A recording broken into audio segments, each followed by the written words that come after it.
Jesus answered them, "Destroy this temple in 3 days, and I will raise it up."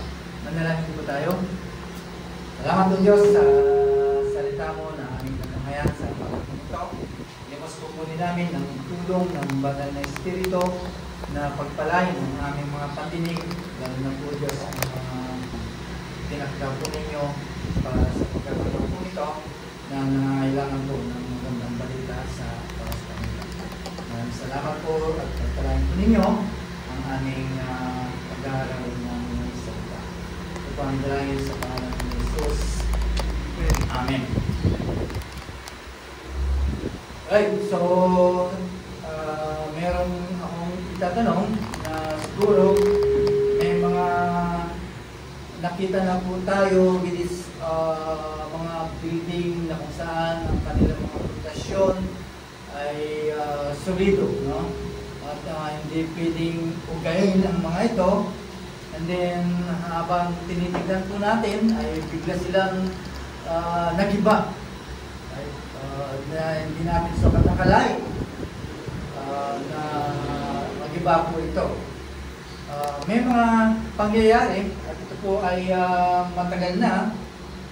This is a documentary na palabas about sa isang pagkabasag o pagkabagsak ng isang ancient cathedral. Okay? At ang pagkagawa ko nito ay talagang perfect dahil lahat ng mga materialis ay talagang mga solido ang ginamit. Even yung mga glass talagang matindi ang pagkagawa. Kaya pag sila po ay nag-worship sa loob ay talagang marinig mo yung ganda ng kanilang mga sigaw. Punong-puno ito ng kanilang pagpuri sa Diyos. Pero sa pagkakataon po ito ay isa na siyang pato-pato na lang po natin pastarado, no? Kumbaga sa ano ay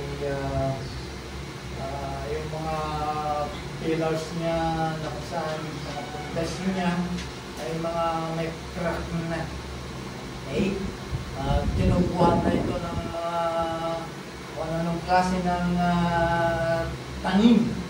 At habang umiit ang hangin, it sounds as an empty spaces. Yung tunog ng isang hangin na empty ang isang building ay yun yung marinig po natin. Kaya habang ang camera ay kinukunan, ang structure na ito ay hindi mo sukat akalain na ano ang nangyari sa building na ito na kung saan inisip nila na ito ay permanente. Ito po ay nag-iba. Now, sa panahon po ng ating Panginoon, ay ganun din po ang nararamdaman ng mga tao during that time, no, sa bansang Jerusalem. Alam po natin na ito yung puso ng kanilang reliyon. Okay? At simbolo po ito ng presensya ng Diyos, kapangyarihan ng Diyos, at pangako ng Diyos. Sa kanila, ay wala nang ibang sagrado or most secure na lugar. Right? Siguro, alam niyo na po, yung binabanggit ko po na building ko ito yung Church of Jerusalem. No? But in John chapter 2, habang ang ating Panginoon ay lumalakad sa templong po ito, ay nakita po natin ang kanyang righteous anger, ang kanyang banal na galit. And then he made a shocking statement. Ano yung kanyang statement? Destroy this temple in 3 days and I will raise it up. Yan po yung text po natin. So, ano ang ibig sabihin ng ating Panginoon po dito? Bakit ganito ang sinabi niya? Right? Diba ay patungkol ba sa building or something much more profound ang kanyang sinasabi. So, itong isang linya ng salita ay makikita po natin, it will unlock the powerful truth na ating matutunayan sa mga pagmamito. So, ibig lang sabihin, Jesus was pointing sa kanila at sa atin na merong mas malaking katotohanan na dapat makita. So, buksan po natin kung ano po ang sinasabi ng ating Panginoon sa kanyang statement. There are three truths na ating matutunghayan sa mga punto sa text po natin. Una, yung kanyang very daring declaration. Yung kanyang sinabi. Pangalawa, yung divine training. At pangatlo, yung kasiguruhan na deliverance. That's the definite deliverance na makukuha po natin sa umaga nito. Right? So, unahin po natin, mga kapatid, yung kanyang declaration. Ano yung sinabi po niya? Destroy this temple. Wasakin po ninyo ang templong ito. Okay? Alam po natin, in John chapter 2, verse 13 to 17, ay katatapos lang linisin ang templo sa Jerusalem. Right? Dumating ang Panginoon, talagang i-drive all those merchants. Talagang pinagtataboy po niya yung mga tao doon na kung saan ay talagang ginawang palengke yung templong po yun. At hindi lamang po yun, hindi ginawa din lugar sa nagkakaroon ng money changing. So, money changers. So, ito makikita po natin yung ginawa ng ating Panginoon is good up ay nagbigay ng galit among those religious leaders during the time. Kaya nagalit yung mga religiosong tao sa pagkakataon po nito. That's why they demanded a sign. Diba? Yan ang sigaw nila. Ano ang karapatan mo? O ano ang sinyalis na ipapakita mo o to prove your authority? Sinasabi po ng verse 18 sa ating binasa. But Jesus does not respond with a performance. Hindi yun ang response po niya. He responds with a prophecy. Yan yung kanyang sinagot. Anong sabi niya? Destroy this temple. Okay? It is a challenge and a prediction. So, ibig lang sabihin, ay hindi po siya nagbigay ng threatening sa kanila. At sinasabi niya lang sa kanila kung ano ang mangyayari. Ay, hindi ito threat para sa kanila. Hindi yung prophecy na magaganap. Okay? So,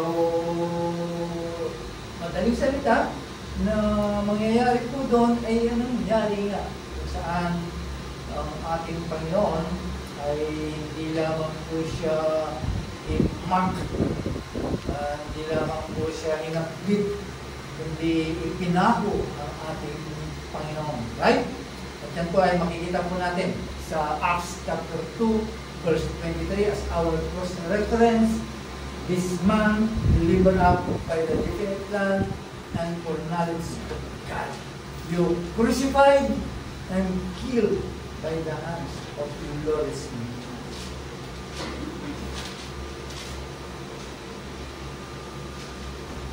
Okay? Yan po yung nangyayari. Tulad din po ng isang manggagawa ng giving. Like a builder says, tear it down and I will rebuild it better. Okay? So, ibig lang sabihin, ang ating Panginoon ay hindi siya natakot about the destruction na mangyayari sa Kanya. But, alam po natin that He was confident in resurrection. Alam niya na siya ay mabubuhay. That's why, malakas ang loob niya na sinabi sa kanila na siraan man ninyo ang templong punto, pero please ay hindi mabubuhay.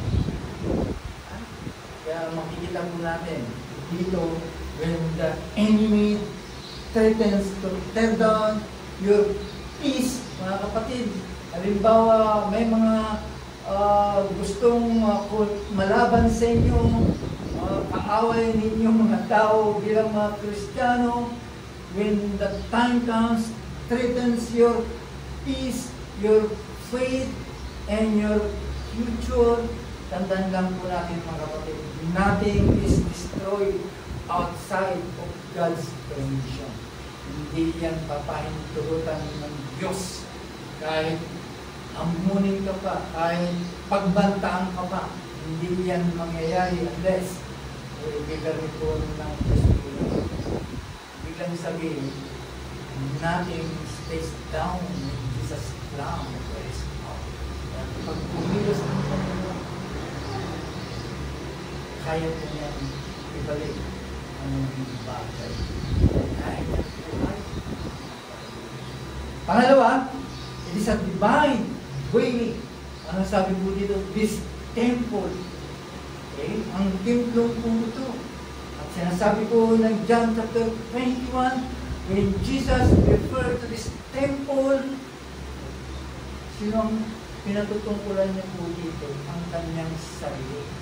He is pointing hindi himself, hindi yung physical building na kung saan ito yung sinasabi na Herod's temple.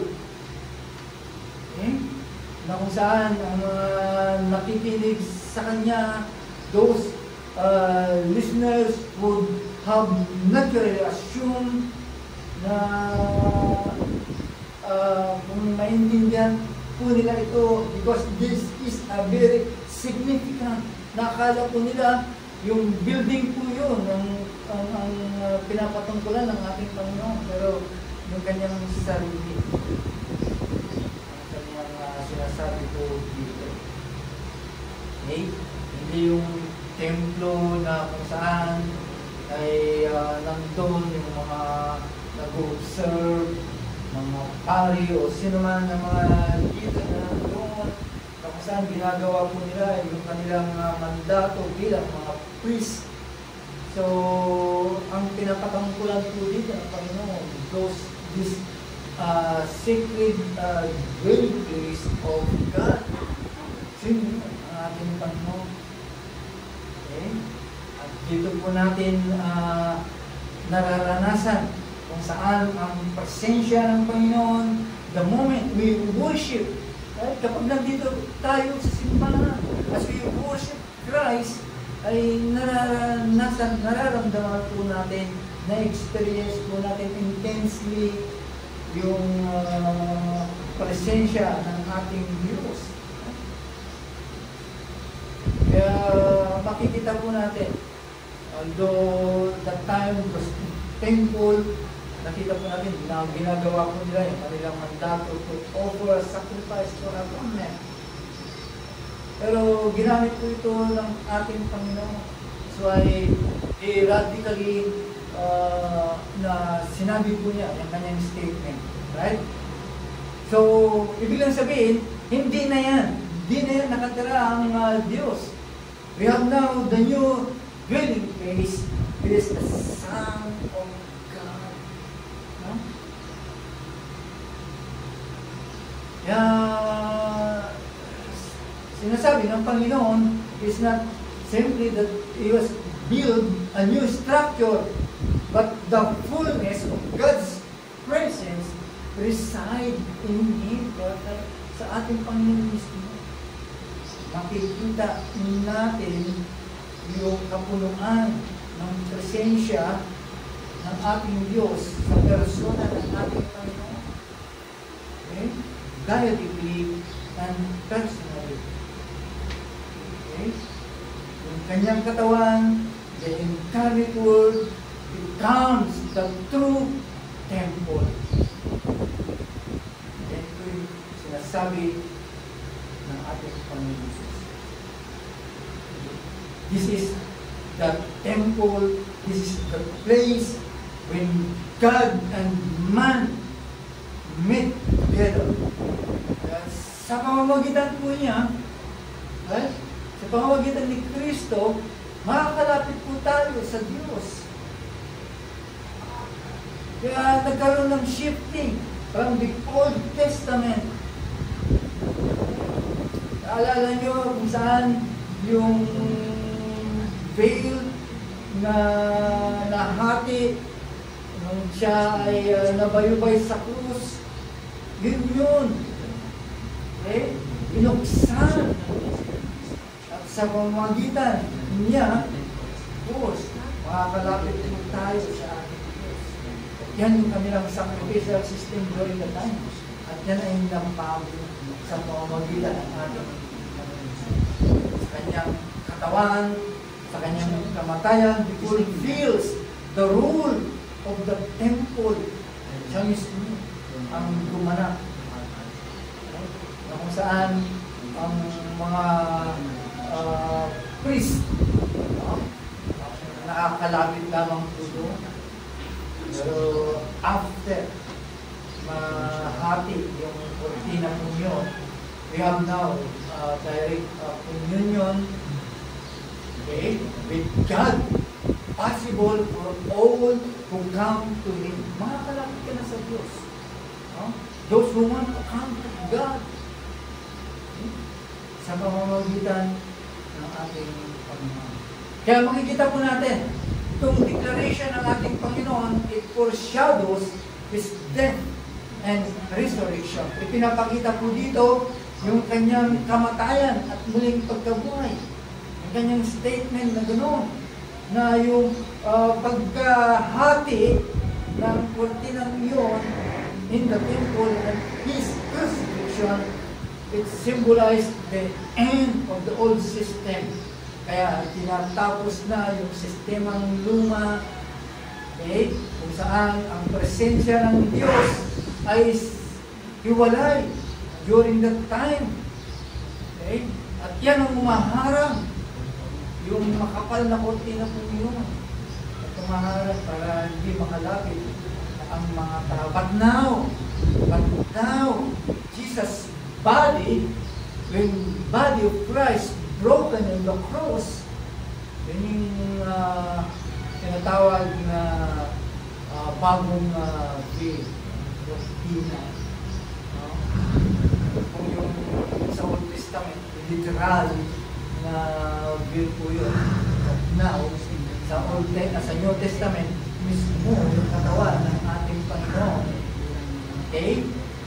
Na pwede na po tayong makapasok sa presensya ng Diyos.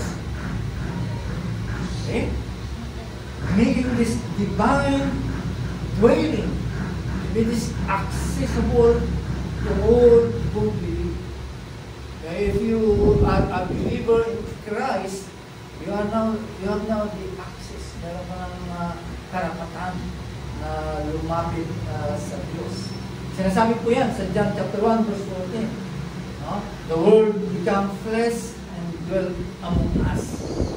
Dwell means tabernacle. Right? And also, in Colossians chapter 2 verse 9, in Him, the whole fullness of deity dwells bodily. Also, in Matthew chapter 12 verse 6, something greater than the temple is here. Alam naman po natin na yung veil po yun ay nakakita yun. Okay? At alam din po natin, the veil of the temple was torn in two at Christ's death. Nahati po yun sa kamatayan ng ating Panginoon. So anong ibig sabihin po nito? We have now the direct access to God. Hindi na sa mga pari, hindi na sa mga sacrifices na ginagawa, hindi na sa mga rituals, but through Jesus, our great high priest. Yan, ay makakalapit na po tayo sa Diyos. Okay? So, what's the application? Para sa atin, o para sa mga wala pa kayong Kristo, don't look for God in buildings and rituals. Huwag mong tignan ang Diyos dahil malaki yung building, baka sabihin mo, nandiyon ng Diyos. Dahil nakita mo, ang simbahan ng ARBC maliit. Wala dyan ang Diyos dahil hindi siya tapos yan. That's why di-interpret mga tao ngayon. Nagsisiksikan sila doon dahil akala nila malaki yung mga building. And some people also, they look for Christ, God, for rituals. Diba? Yun yung kanilang tinignan sa mga rituals. But they don't know. Ayan, hindi ko nila alam. But for us, we find God in Jesus. Okay? Na ibig sabihin, He is the meeting place between God and man. Dito natin matatagpuan ang ating Diyos sa pamamagitan ng Kristo. And through Him. Through Him, you have full access to God. Pangatlo, yung definite deliverance. Anong sabi ng ating Panginoon? In 3 days, I will raise it up. Tatlong araw, muli itong ibabangon. Ang ating Panginoon, hindi lang predict niya ang kanyang kamatayan, kundi predict din niya ang kanyang muling pagkabuhay. Anong sabi niya ulit? I will raise it up. Okay? Itong pangako na ito, hindi ko ito wish. Hindi po ito wish, dito ay pangako. Okay? Hindi niya sinasabi na kung saan ay someone will raise me. Kundi sinasabi niya, I will raise myself. Tandaan po natin, only God can do that. Kaya ba ng tao po yan? Kaya niya bang buhay ng kanyang sarili? Mula sa patay, kaya niya bang buhay ng kanyang sarili? Diyos lang ang mga gawa niya. So, sino po siya? Huh? Diyos lang ang mga gawa mo niya. Ang buhay ng kanyang sarili. Ang sabi po ng John chapter 10 verse 18, no one takes it from me. I have authority to lay down and to take up again. Ang ating Panginoon sa salita mo ito. Also in Romans chapter 1 verse 4, declared to be the Son of God with power by the resurrection from the dead. Kaya mga kapatid, kung ang Panginoon ay hindi nabuhay, yung pananampalataya yung baliwala po yan. So, ang ating Panginoon Kristo ay muling buhay muli, ang pananampalataya mo ay walang isa. Diba? Hindi katulad ni Muhammad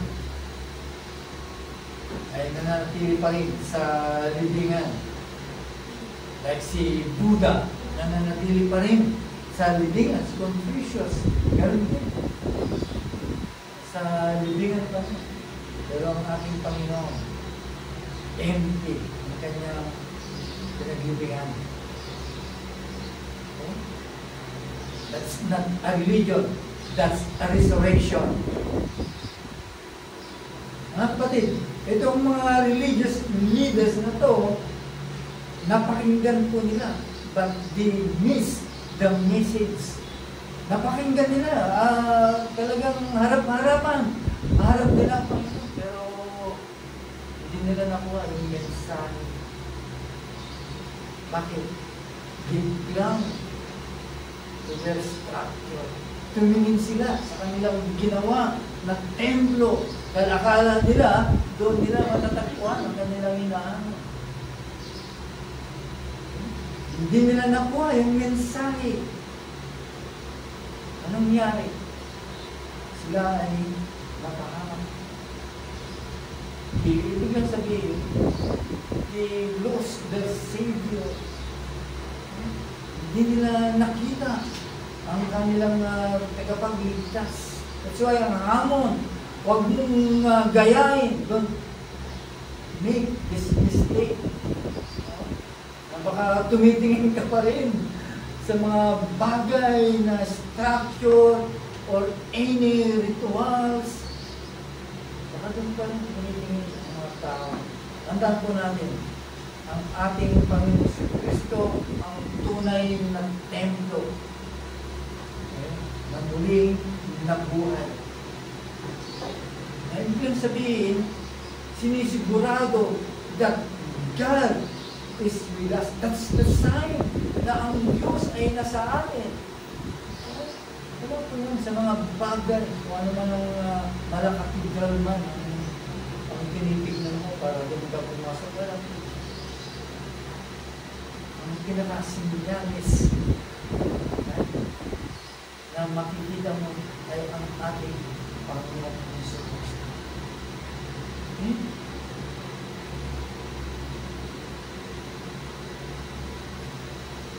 Merong isang misyonaryo at ang kanyang sinabi, other religions say, climb up to God.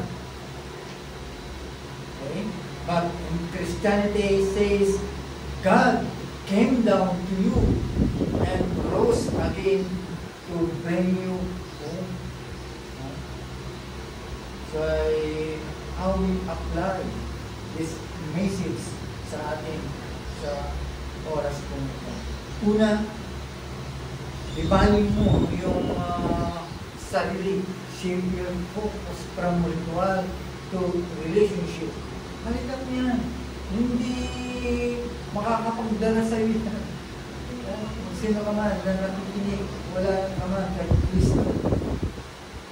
Di katulad ng mga Hudyo na talagang nanangan po sila to the physical temple. Okay? Pero pinili pa rin ng ating Panginoon Kristo na ibaling ang kanilang sarili. Ibaling ang kanilang attention sa sarili ko niya. Imagine, hindi nila pinakinggan. Hilit niya ibaling ang mga tao ito, those religious leaders. Ang mga tao na nakapalibot doon, pilit na binabalot ng Panginoon sa sarili niya, hindi nila nakita. Bakit? Kasi nakabase sila sa mga bagay. Okay?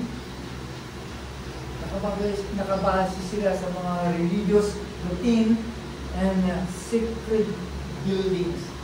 Kaya hindi na nila nakita ang tunay na templo. Kaya ang hamon, mga kapatid, kasi naman, make Jesus the center of your worship. Okay? And your daily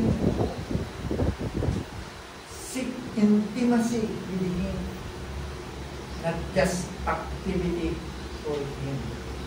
Pangalawa, live in the power of the resurrection. Tandaan po natin, ang ating Panginoon, hindi lang survive sa kamatayan, He overcame it with power. So, ibig lang sabihin, the same power, okay? The same resurrection power is available to you. Sa mga wala pa kay Kristo, through faith. Ganun din.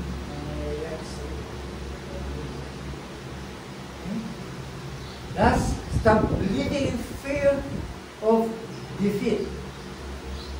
Kaya, kung ikaw ay nakay Kristo, remember this, resurrection power lives in you.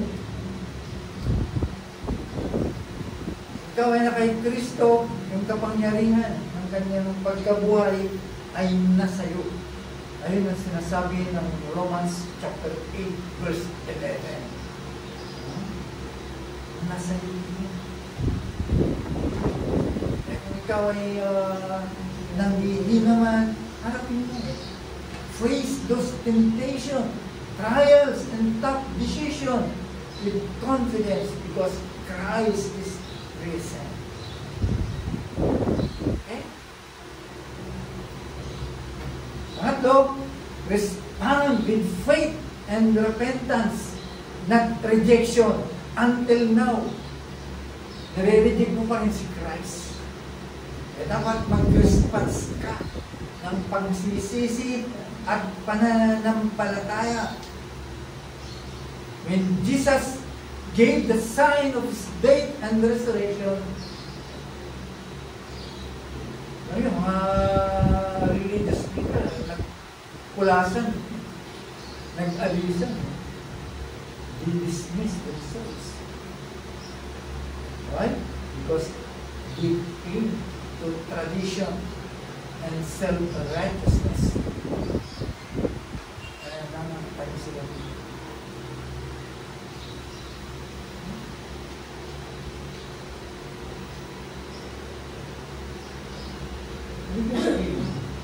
Once you heard this message, ay huwag mo nang patagisin na iyong puso. Okay? Don't harden your heart. When Jesus confronts you, kung ikaw ay kinukumpronta ka ng iyong kasalanan,